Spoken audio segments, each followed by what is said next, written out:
છેલ્લા 8 કલાકમાં રાજ્યના 91 તાલુકાઓમાં મેઘમહેર, 7 તાલુકામાં 3 ઇંચથી વધારે વરસાદ, સૌથી વધુ વલસાડના વાપીમાં 6 ઇંચ, તો સૌરાષ્ટ્રના સિઝનનો સૌથી વધુ 20.12% જેટલો નોંધપાત્ર વરસાદ.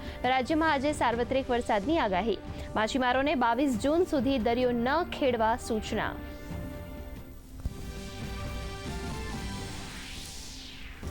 અવિરત વરસાદના પગલે 3 સ્ટેટ હાઈવે અને 1 નેશનલ હાઈવે સહિત 154 રોડ રસ્તા બંધ. તો તાપીના ચીચબારડી અને લખાલી ગામને જોડતો લો લેવલ બ્રિજ પાણીમાં ગરકાવ. ડાંગમાં ગીરા ધોધનું રૌદ્ર સ્વરૂપ જોવા મળ્યું. તો ભારે વરસાદ બાદ અમદાવાદમાં જનજીવન પૂર્વવત થવા તરફ. રાજ્યમાં સારા વરસાદને પગલે જળાશયોમાં પાણીની સારી આવક. છોટાઉદેપુરના સુખી ડેમ સહિત 9 ડેમ છલકાયા. 15 ડેમ હાઈ એલર્ટ પર.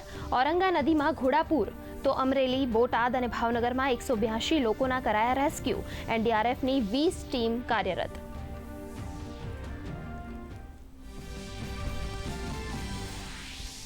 કડી અને વિસાવદર સહિત 4 રાજ્યોની 5 વિધાનસભા બેઠકો પર આજે મતદાન. 3 વાગ્યા સુધીમાં કડીમાં 46.33%, તો વિસાવદરમાં 47.67% સરેરાશ મતદાન.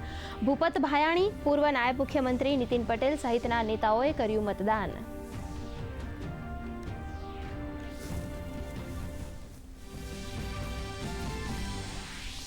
ગેરકાયદેસર રીતે વસવાટ કરતા બાંગ્લાદેશીઓ સામે રાજ્ય સરકારની કડક કાર્યવાહી. છેલ્લા 100 કલાકમાં 200થી વધુ બાંગ્લાદેશીઓની કરી અટકાયત.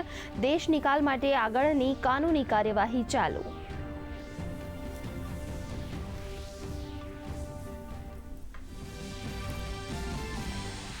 અમદાવાદ વિમાન દુર્ઘટનામાં મૃત્યુ પામેલા 214 લોકોના ડીએનએ થયા મેચ. 204 મૃતદેહો પરિવારજનોને સોંપાયા.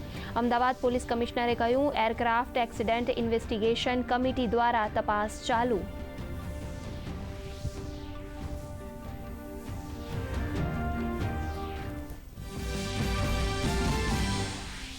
પ્રધાનમંત્રી નરેન્દ્ર મોદી 3 દેશોની યાત્રા બાદ આજે સ્વદેશ પરત ફર્યા. પ્રવાસના અંતિમ તબક્કામાં ક્રોએશિયાની યાત્રાને પ્રધાનમંત્રીએ ગણાવી ઐતિહાસિક. કહ્યું, મિત્રતા અને વ્યાપક સહયોગનો નવો અધ્યાય શરૂ.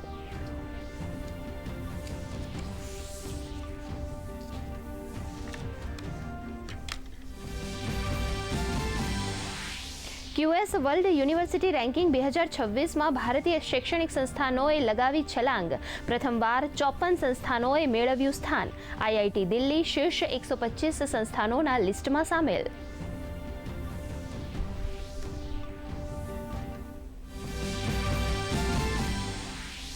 ઓપરેશન સિંધુ અંતર્ગત ભારતીય નાગરિકો ઈરાનથી ભારત પરત ફર્યા. આર્મેનિયાના યેરેવાનથી વિશેષ વિમાનમાં આવ્યા 110 ભારતીય વિદ્યાર્થીઓ. વિદેશ રાજ્યમંત્રી કીર્તિવર્ધનસિંહે કહ્યું, નાગરિકોની સુરક્ષા એ અમારી સર્વોચ્ચ પ્રાથમિકતા.